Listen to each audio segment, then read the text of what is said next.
right outside with my guitar in my hands, and the notes became loud as I sound caressed.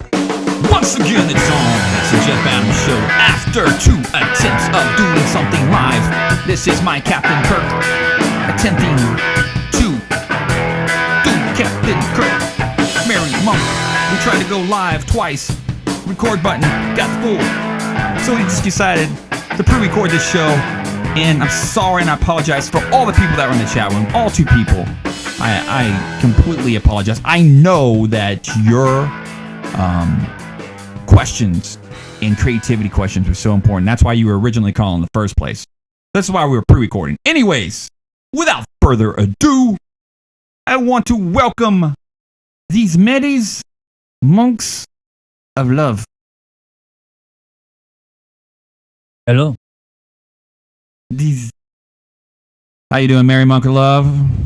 I'm doing all right, man. How you doing, brother? This name makes you kind of go like this and go, hey, man. Mary Monk of Love. Hey. So anyways, this show... See that? Oh, wait, you see that? You see what that's all about? That's called the wave, right? That's flexibility. That's flexibility, and that's me just going. That's me just going with the flow, man. You know, if it doesn't work the first 2 times, that's all right. Japanese proverb: fail 7, get up 8. That is times. That is so correct, man. On so many accounts. So we just go. We don't try. We do. Do or do not. There is no try. That's right. I mean, here's the thing. Look. Like if I go to this screenshot here, it says call 1-800, not 1-800, 885-47-8585.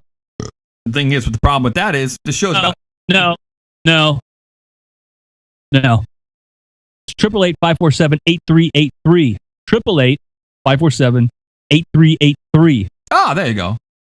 So with that, pre-recording this show because of technical bullcrap. But you know what? I really don't feel bad because there's a couple of really pro broadcasts that I watch and became fans over, and you know they're live and they have the same problem. So I don't feel when this happens to me, I don't feel as bad because some of these guys are pros, and when you have the ability to go live, you're going to run into some stuff. And it just happens. So I've got a better attitude about it. But our whole show is a bust right now because we're based on, as of last week, we were talking about what's the show going to be about? Oh, Jeff Adams had passion. He was swinging his arms all over the place. He was full of passion. But right now, this passion is going back to the midlife crisis, Eric. It's anger. I sense a lot of anger coming from you. It's not anger. It's called... I'm trying to get in touch with the right word, my feelings. It's passion. Yeah. That's what it is. The passion's back? Is that what you're saying? The passion of Jeff Adams. You're all over the place, man. Go see it. Mel Gibson's directing it.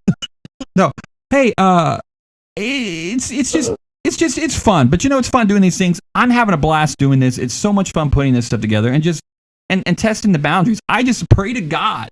I pray to God right now. You know, yesterday I got interviewed by Black Magic Design. And the cool thing about Black Magic Design, you know, I'm a tech head, but a lot of this gear, like the switcher, I've got an Intensity Extreme where I can, you know, upload and do a lot of this camera stuff. They designed these products, and they interviewed me yesterday for the website, for this podcast, and for Jam the Hype for this stuff that we use. And I pray that the PR person wasn't watching us live. She's like, well, you know what? I got an issue with you, Black Magic. I think there's demons in your equipment. Oh, don't say that. No, don't say that. Hey, listen, I want to be able to do these product reviews because they ship free equipment to you. And then if you're good enough, they might even just say, keep it. You know, so you sell your soul for free product. Is that it? I'm trying to. No, but now I'm going to be on their website. I got to send them some pictures and stuff, but I just hope that wasn't them because I'm trying to get, you know, do a lot of these product reviews, and they're probably watching the show and going, oh my gosh, that was so unprofessional. So unprofessional. But anyways, I mean, that's the beauty of doing live streaming. You're going to just run into a bunch of bullcrap. But now the whole show's a bust because we took episode 8 and we built this climatic episode of what this show's going to be. And it was based on, hey, folks. It's like, hey, folks, this show, we want to take your calls and talk about creativity and ideas. And taking your ideas and shifting them and seeing if they work and if they don't work. And all of a sudden, the base of our show, which Eric came here with a mission to destroy Jeff Adams' creativity and said, listen, the whole show's a bust because you're basing this whole show on creativity and no one's calling. But duh, Eric. You're basing it on callers. I mean, if you're going to have a caller-driven program, that presupposes that you're going to actually have callers. But at this early stage, you're not going to have the kind of reaction that you want to have. Certainly not the kind of reaction that you're going to be able to build a program on. So you're going to have to do something along those lines. If you want the creatives, I think what you have to do is to provide some valuable information and some entertainment along the way for creatives so that they start watching just for what you're doing. And then the number comes out. And then the, hey, we can help you thing. You know, you're going to have to, it can't be caller based. It just can't be caller based. Not at the beginning. Yeah, you might have a point there. But you know, I think I got it. A Telly award-winning producer. I know these things. Hey man, check those awards behind me. Yeah. No, I'm messing with you. They have nothing to do with anything I'm doing right now. That's the funny thing. I just wanted to say that. So, but here's the thing. I'm gonna bring my telly. I'm just gonna put the telly up in the camera the whole time. You can talk to the telly. Wait a minute. Let me see something. The funny thing is, let's see. Look at that shot right there. You can't really see it, but you can see. You'll see this in the thing. I actually have. For the rest of the show, I just want the telly up. I have a shot of one of these Devil Awards behind me. Oh, pretty funny. So put my telly picture up. I want to see that. You're watching The Jeff Adams Show. We'll be right back.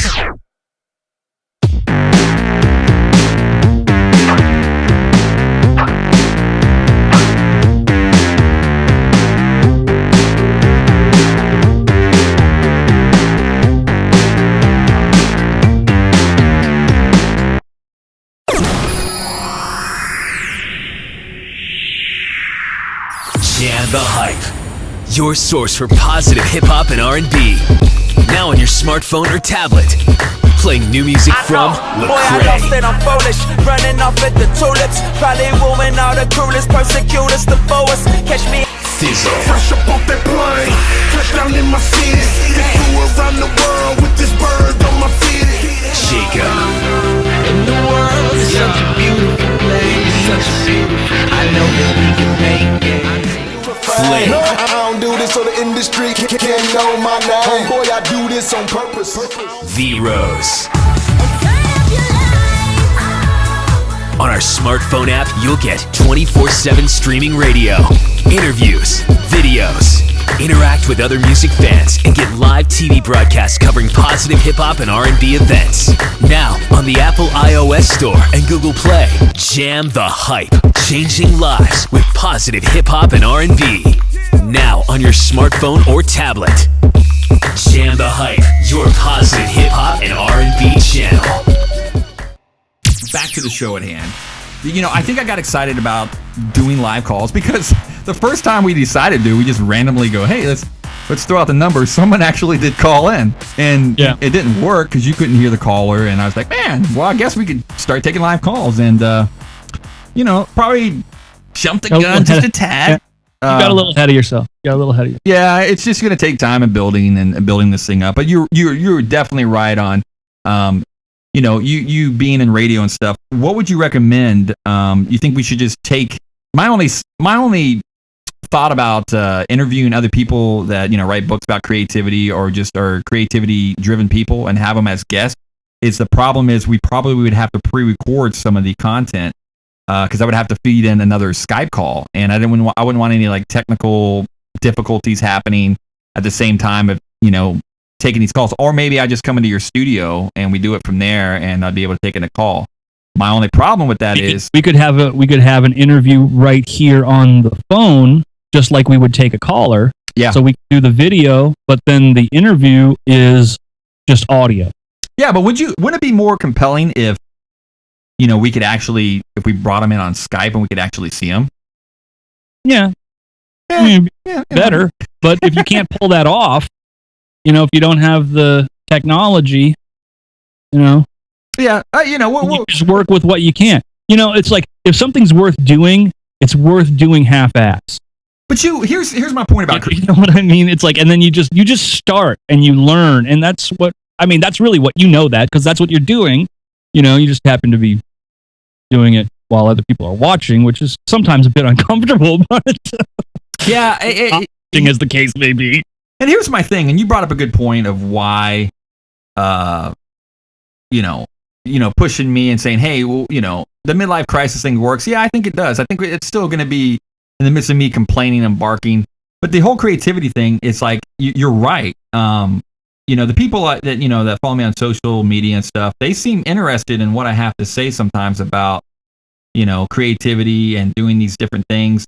But I guess, everybody kind of works and do stuff. And, in the midday, it's kind of hard to jump on the phone. I think the one guy that wanted to originally call, he can't because he's working. So, it is what it is. But even when we were doing the Etc. podcast, which had a good bunch of people listening, there were only a few people that would really take the time to call in consistently. And, and that was fun. We got to know them. I'm still friends with them today. But I don't think we could have done a full-on caller-driven podcast. I mean, we started out doing a caller-driven talk show when we were doing mornings with Steve Brown, etc. The first year, we did 6 to 9 in the morning on a number of stations. And then getting going with that, even then there was a lack of material or content that you're actually going to get from interacting with callers. You gotta have something. And so we've moved. Then we went to afternoon, and then moved to where we don't even do a caller driven thing. It's guests and interviews. You just work with what you've got. Play to your strengths. Here's try to be something that you're not. Yeah, here's the thing, and we're very creative driven people. I mean, we thrive off of it, and if we're not being creative, we're miserable. And at least I can speak for myself. I know I am. And that's why we're here, because of your midlife crisis and your misery. Yeah, exactly. So and that's what you know. And that's how that show. Yeah, the show just became this. Ooze. The show is going to ooze with that. I understand, but it's like they say to writers, write what you know. Yeah, and certainly some creativity stuff, some music industry stuff. I'm a producer. We could bring some of that to a program. But for me, the most compelling thing that I've seen on this program is watching you melt down. That's the highlight. For me, that's the funnest stuff. But here's the thing with that. I can relate to that. Because I'm melting down too. So I think if we just melted down and talked about our misery and then some of the wins. There are some wins. There's some good stuff that happens. All plays together and makes for good conversation. That's the stuff that's real. That gets to the heart. That's the stuff I really groove on. But I'm here for you, so we'll do whatever. So here's the thing with that. It's like I get my hand slapped. My wife finally watched the podcast last week, and she says, "You're just angry." And I was like, "No, it's just playing up and being excited about something." And that's why I've kind of toned it down, because my hand's been slapped. So. But doesn't that make you angry? And I'm like looking around the corner, making sure she's all right. Doesn't that make you angry when she slaps your hand like that? No, I mean, it didn't. I'm messing. But that's the whole thing. I said, man, who's going to watch? No, I'm not making an abuse joke. I'm just saying. Yeah, but here's the thing, man. The crazy thing about it, who's going to watch something with someone just low key? You've got to have some kind of flair to what you're doing, or someone's it's like watching something, being in a conversation you don't want to be in. You know what I'm saying? It's like, you ever been in one of those conversations where someone's just kind of I just feel like blah, blah, blah. There's no animation to them whatsoever. Okay. And when you're watching something that's not entertaining, for sure. It's just not entertaining. So, am I like this in real life? Yes. Okay. Yeah, I probably am to a certain degree. Well, you are. I do sense that. I pick up on the same thing. I think that you do have a lot of anger. But it's understandable. You think I have a lot of anger? How would you even know that I have a whole bunch of anger? Look at I just know that Hey, once again, I'm just being animated here. Because Ask a question in a non-angry. if I talked like a counselor, which we all know what counselors are these days, I would go, Eric, why do you think I'm angry? Not my counselor. What would she say?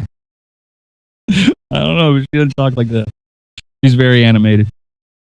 I've been to a lot of counselors as of late. Last out of the last 2.5 years. Now we're getting somewhere. Yeah, here's the thing.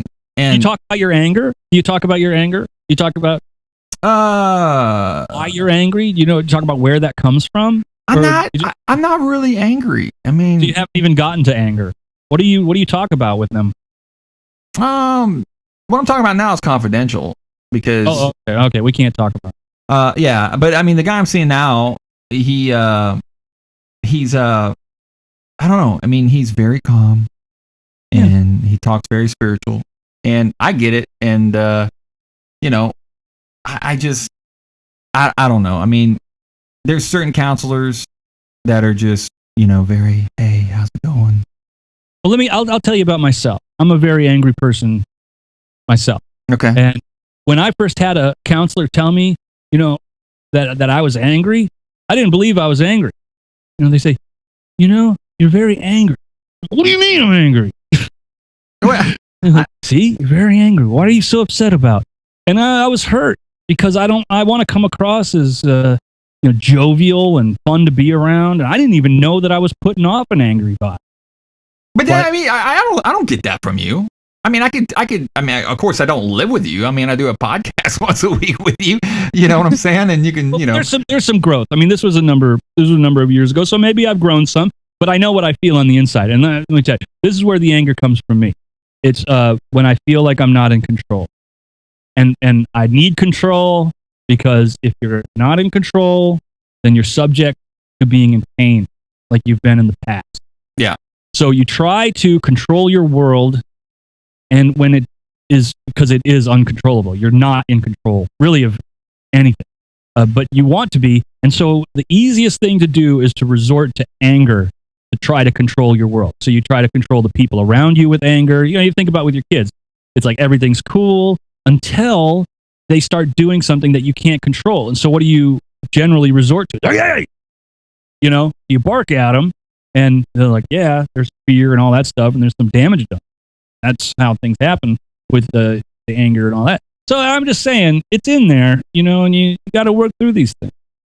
Well, the thing is, I necessarily don't think I'm angry, but like right now, well, I said we couldn't talk, but marriage counseling. It's marriage. I mean, I think you're in marriage counseling too, and I think a lot of it has been, my fault. Well, you can't control her.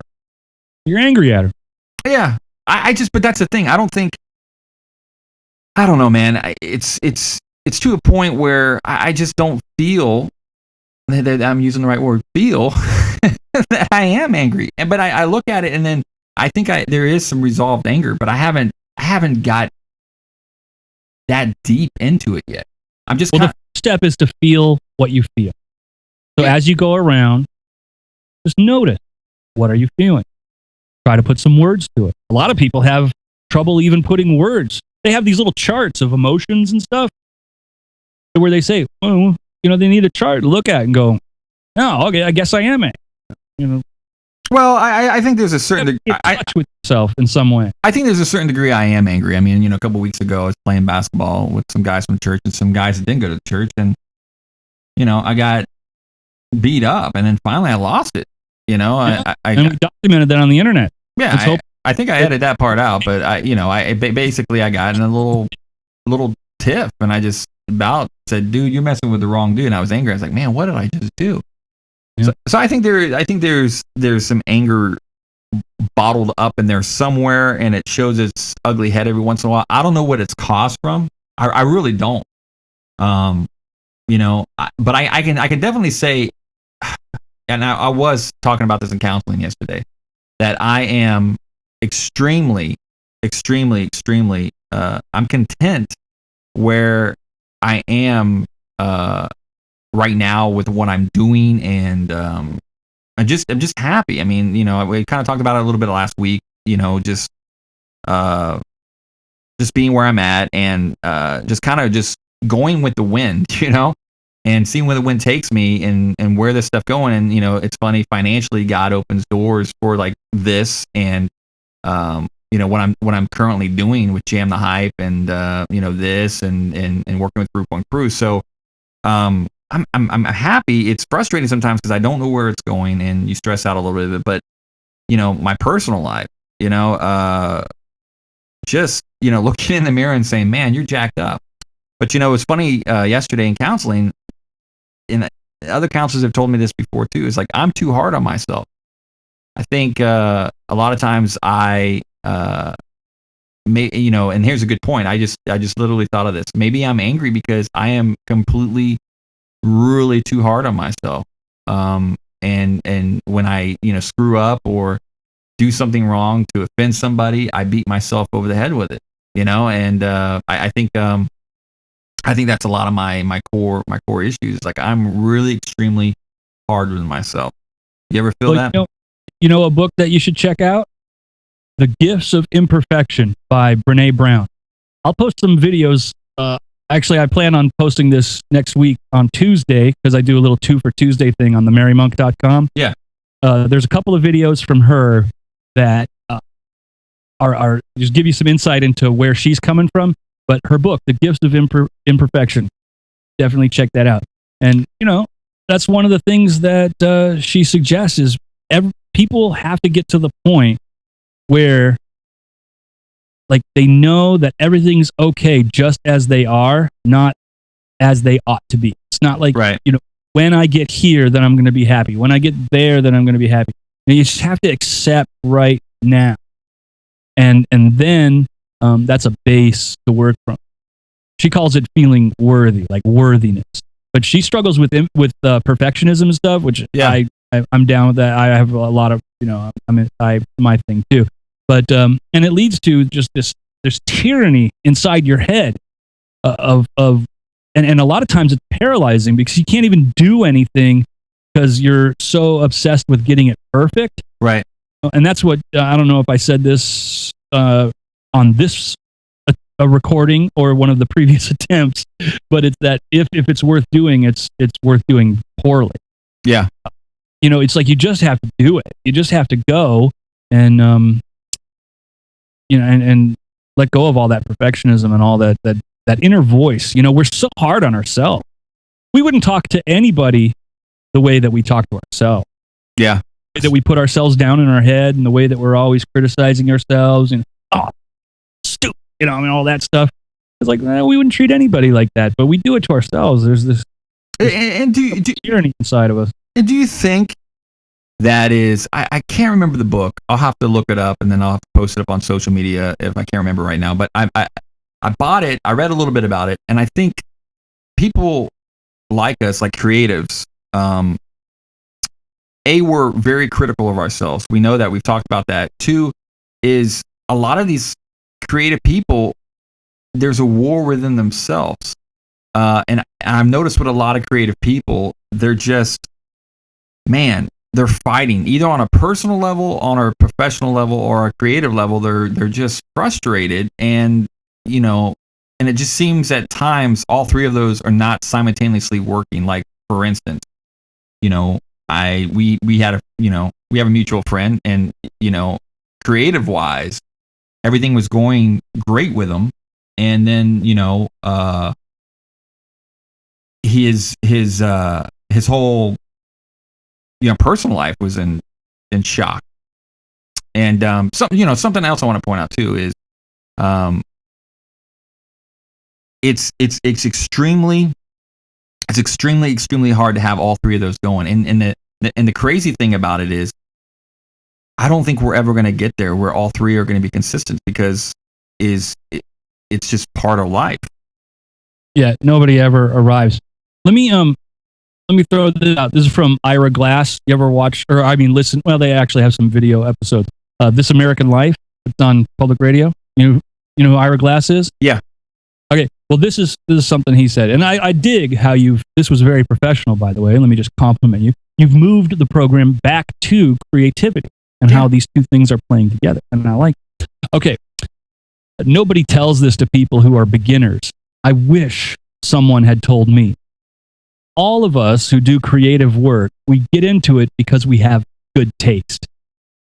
But there is this gap.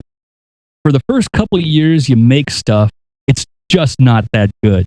It's trying to be good. It has potential, but it's not. But your taste, the thing that got you into the game, is still killer. And your taste is why your work disappoints you. A lot of people never get past this phase. They quit. Most people I know who do interesting, creative work went through years of this. We know our work doesn't have this special thing that we want it to have. We all go through this. And if you're just starting out or you're still in this phase, you gotta know that it's normal and that the most important thing you can do is do a lot of work. Put yourself on a deadline so that every week you finish one piece. It's only by going through a volume of work that you will close the gap, and your work will be as good as your ambitions. And I took longer to figure out how to do this than anyone I've ever met. It's going to take a while. It's normal to take a while. You just got to fight your way through.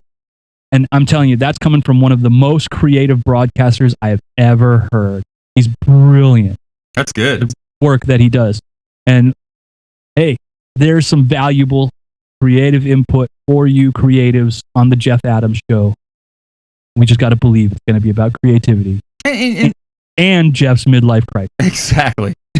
Exactly. You can't mess with the midlife crisis. But listen to this. You know, it's funny too. It's because, you know, being a creative, the crazy thing about it, we're so sensitive. What I say to music artists all the time is like, man, if you're not going to be able to please everyone. And I think that's why I battled being an artist myself, because I was so worried about the one person that didn't like me compared to the, 100 people that did like me, I got to quit saying, all the time. So, I'm trying to develop my public speaking better. We'll just keep doing it and the gap will close. Exactly. So, I think the reality of all this, what we're talking about, is this. We're so worried about what people think about it. And it was interesting. I can't read this word by word, but listen to what Dave Grohl said. And we can use this just for creativity in general. But I'm going to read what Dave Grohl said right here. It was interesting. The music artist Everlast posted this. Everlast was in House of Pain and had that solo record or whatever. But he posted what Dave Grohl had to say, and this really goes to creativity. And this is Dave Grohl saying this from the Foo Fighters and Nirvana. When I think about kids watching a TV show like American Idol or The Voice, then they think, oh, okay, that's how you become a musician. You stand in a line for 8 effing hours with 800 people at the convention center, and then you sing your heart out for someone, and then they tell you it's not effing good enough. Can you imagine? It's destroying the next generation of musicians. Musicians should go to a yard sale and buy an effing drum set and get in there in their garage and just suck. And get in there and get their friends to come and they'll suck too. And then they'll effing start playing and then they'll have the best time they've ever had in their lives. And then all of a sudden, they'll become Nirvana. Because that's exactly what happened with Nirvana. Just a bunch of guys that had some old blankety blank old instruments and got together and started playing some blankety blank and then became the biggest band in the world. That can happen again. You don't need an effing computer on the internet or The Voice or American Idol. Dave Grohl. There you go. And that's why this podcast sucks.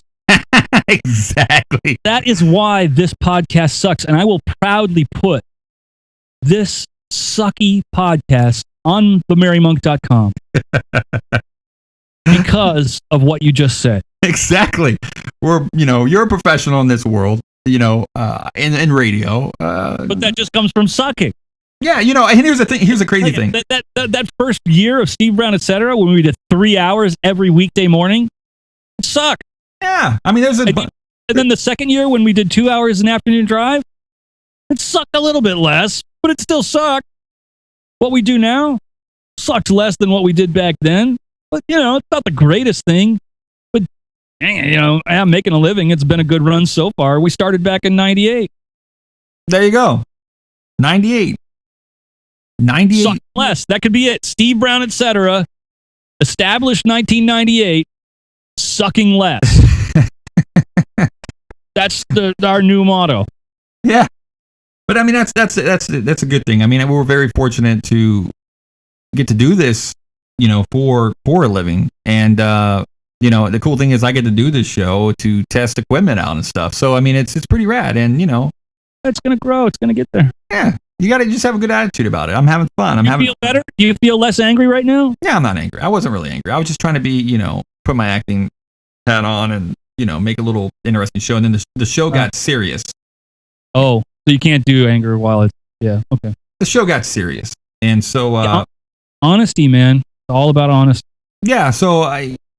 Gotta be real. We'll wrap this up in a second, but, I just want to encourage... the creatives out there, and know that you're not in this alone at all, and something that's really helped me stay sane is pills. No, I'm kidding.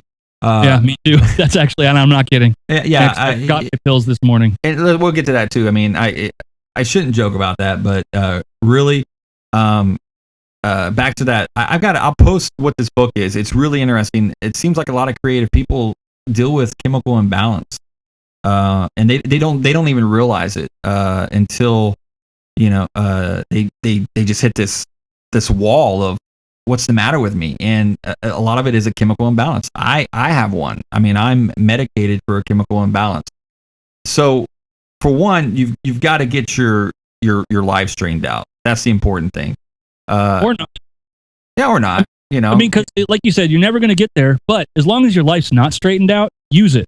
Well, what I'm saying, I put that into your art. Because everybody's life is not straightened out, and then they're going to see your art, and then they're going to be like, "Me too," and your art's going to resonate with their screwed upness. Well, maybe I used the wrong word right there.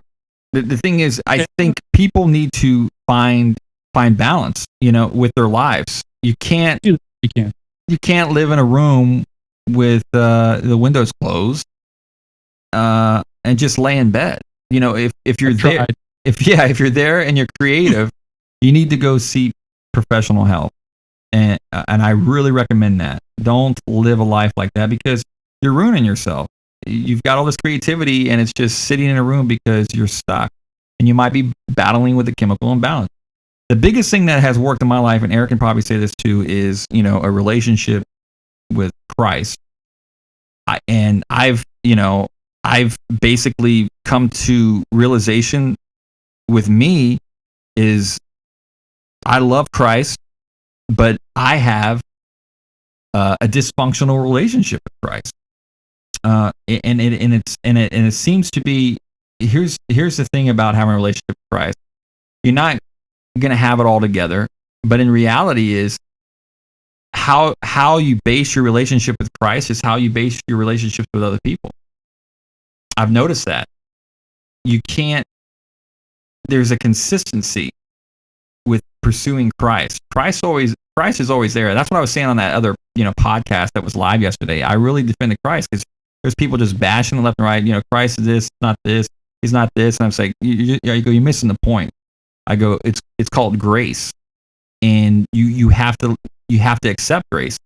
These people, I said, most people that are upset in here are dealing with something that happened to them, or somebody hurt them that called themselves a Christian. And guess what? Being a Christian, still to this day, and following Christ, you're going to have people hurt you.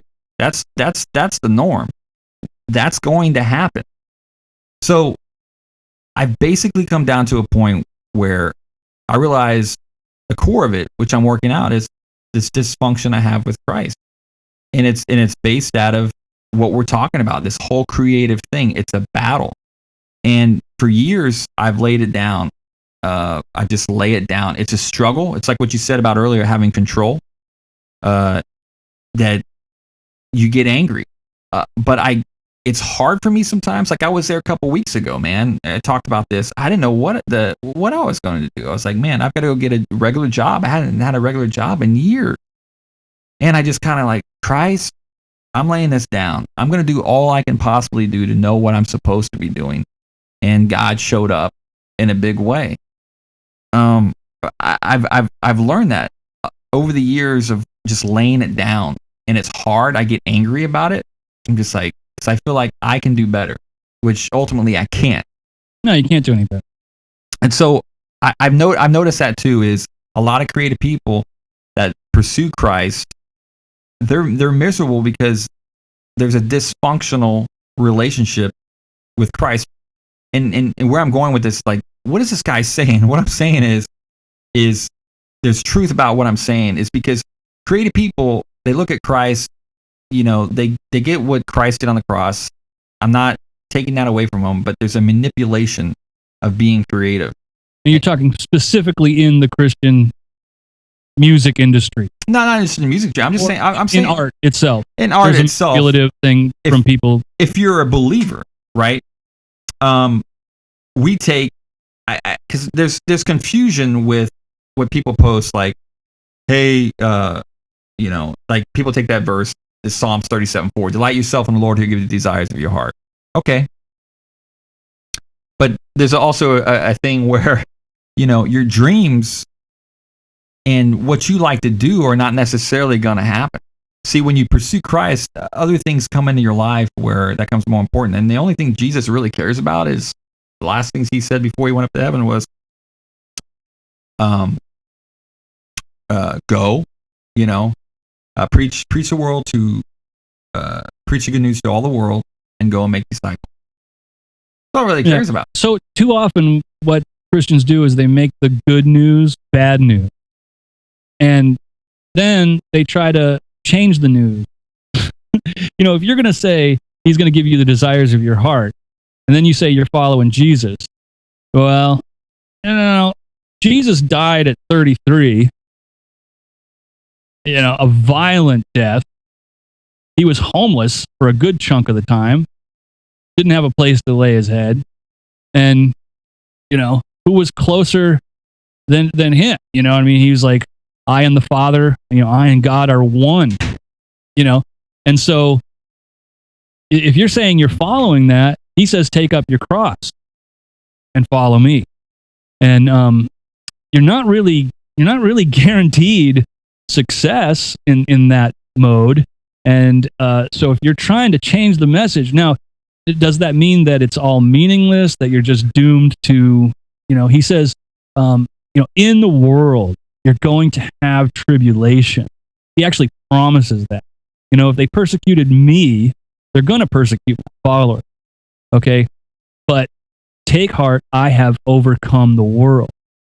So that's the hope that we have, is that as we walk this out imperfectly, it's like, I mentioned Brene Brown. Now, she comes at it as a researcher, and she says you have to find worthiness, and the way that I've found worthiness is through my faith, where it's like Brendan Manning says, he loves me not as I'm supposed to be, but as I am. And that's the thing where when I want to do creative stuff, you talk about the discouragement when you get up on a stage and 100 people love you, but that one guy don't. If you're up on that stage and what you're trying to do is suck juice from an audience, you're trying to suck meaning, out of the people that are into your art, man, there's always that one guy or more that don't like what you're doing. And it's going to be discouraging. You're going to quit, if that's what you're doing, if that's what it's all about. But if you found something that's life-giving that you can put out there, whether people like it or not, but it's coming from that inner fountain of well-being and goodness and peace and joy, that fruit of the Spirit, where you are actually one with God, and as Christians, we say, that's because of Jesus. I'm actually one with the body of the Son of God. That's There's a real union there. And he's the creator. So that's a very valuable thing, because as his creation, I know he likes to make things, and as a creative person, I like to image that. I find great joy in that. But it has to be life-giving. If you're trying to suck from your audience, it can be real discouraging, and you can quit. So I think it's right. You have to have, like what you're saying in terms of this balance. You got to work out your spiritual. You got to work out your physical. Some of us have the chemical imbalances. Some of us keep adding chemicals and and I'm no stranger to that. And then you got your relationships, and then you got your art, and you can throw things off. There's not everything's the plates aren't spinning. You go over here, you go over there. It's the whack-a-mole game, you get one, and then the other one pops up. It can be you're never going to quite get there. But what the faith aspect of it is, for me, this I am loved just as I am, not as I'm supposed to be. That's the rock solid foundation. It doesn't matter if I get any better. It doesn't matter if I'm a good follower of Jesus or I'm a crappy follower of Jesus. It's not based on me. It's based on finished work. It is finished. Yeah. And that means everything's cool, man. I don't have to try to control it. I don't have to be angry. Do I get angry? Yeah. Am I an angry person? Yeah. But I'm loved as an angry person, and that makes me less angry. And we can only love to the degree to which we have been loved. You can't love if you haven't received. And so that's what this is about, from our own personal place. And, you might not believe that. You might not be into it. I don't care if you do or not. But I'm going to express that in my work in as many creative ways as I possibly can. And that's where I'm coming from. So the main thing is find, you're not going to find your peace of mind, but something that's helped us is, a relationship with Christ as your foundation. It's not always going to be an easy road, and you're probably going to find some things about yourself that you necessarily don't like, but through Christ, he will work you through those problems if you submit and kind of give it to him. Doesn't mean you're going to be perfect. Even if you don't. Yeah, it doesn't mean you're going to be perfect. You're going to make mistakes. I constantly make mistakes, and I've this has been great because it's been a little bit. And we know that because you put them on the internet every week. Exactly, it's therapy. It's therapy. But you know what? It's giving me a revelation. It's great.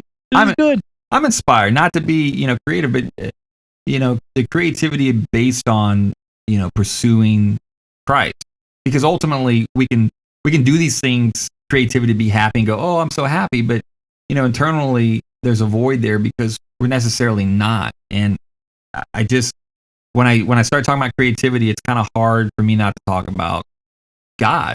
God's been he's the ultimate creator. He created the heavens and earth. Everything you look at on this earth, he's created. Trees, it's just beauty.